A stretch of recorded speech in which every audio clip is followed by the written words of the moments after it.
Movie review, Pawn. With story written by Richie Mensah, Saika Osei also starring as Doreen and Tia Aladu.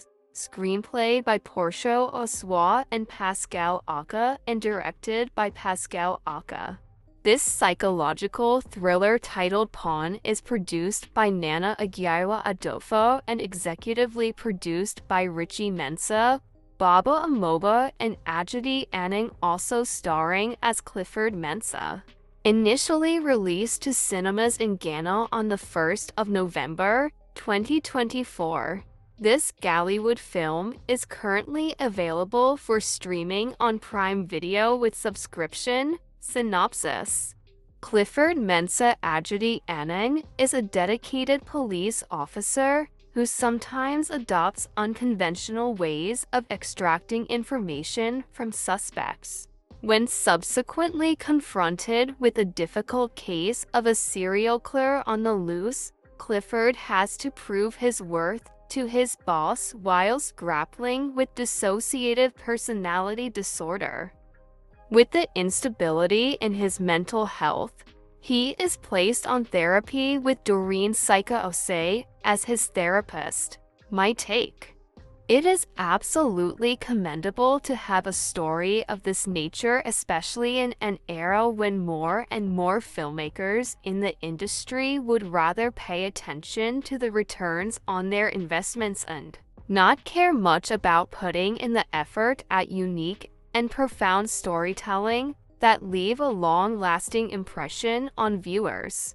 This movie, which explores the complexities in mental health illnesses with particular focus on multiple personality disorders, herein referred to as dissociative personality disorder, as seen in the case of Detective Clifford, also offers a look into childhood traumas, impact from injuries as a result of physical abuses, and how these play a crucial role in some instabilities in adulthood, although not very much in depth. The movie also highlights the effect of security information released to the public by the police and how social media users in recent times would easily turn them into a challenge as if it were a child's play. This is seen in how the chess game got sold out in minutes in shops following a public announcement. Another very impressive aspect of this film is the stellar performance by Adjetey Annan, who powerfully interpreted the character of Clifford primarily alongside that of his other imaginative and manipulative self, Cross and Clue. The studio effects and editing used here equally made it easy to follow the story to know when there's a switch in personality. That was clever. While, as mentioned earlier, the story is brilliant with a compelling delivery, the plot, however, is one laden with flaws. Firstly, character development is such that will leave you wondering how important some of the characters are to the story. A case in point is the lady in Ben Tai's office portrayed by Prince David Osei. The buildup of some characters to lack depth. Secondly, believability in some of the outcomes is also an issue. Clifford's boss was putting up some bold and confident front, but then at some other times delegates duties to a subordinate that she should obviously handle herself. Speaking of which, was the role of that guy an attempt at a comic relief? Well, it didn't exactly do it for me, to be honest. Thirdly, how does a detective obstruct police investigations? By putting a blindfold over a CCTV camera within a police building, assaults a suspect and not get sanctioned or queried for it.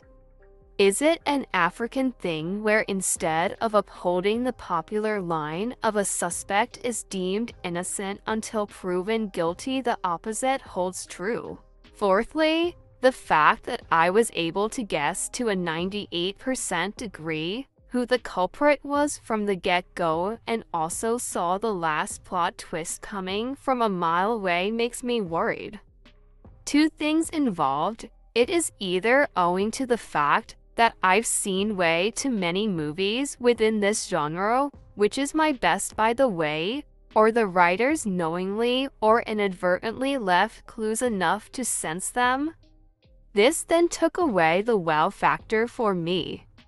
Hey, not to worry, you may be wowed. Fifthly, flowing from the foregoing, how did no one, especially Clifford himself, not notice the name of the girl who was RPD years ago and as a result allegedly took her own LFE? That didn't make sense at all.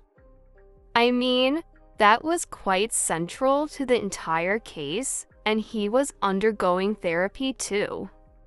Did he not know the full name of his therapist all along?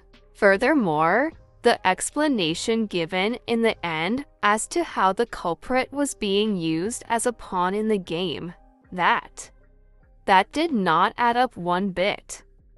How do you control a person with such devices as the one explained here, taking advantage of their mental health problems?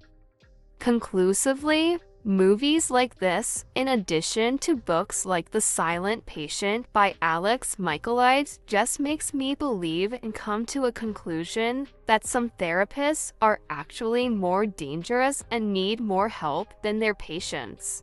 This was an interesting, engaging, entertaining, and educational experience. Loved it regardless of the loopholes. The infusion of the Ghanaian pidgin is also very applaudable. That made for pure originality in language use. Though I sometimes struggle to understand what they're on about, I however enjoyed the flow in the lingo. Some of the indigenous lines, too, were devoid of subtitling. An example was in the flashback for Akiwazobi. Nevertheless, this was absolutely worth the watch. Kudos to everyone involved in this project. I will give it 5 over 10. This comes recommended at the rating above. Have you seen this? What did you think?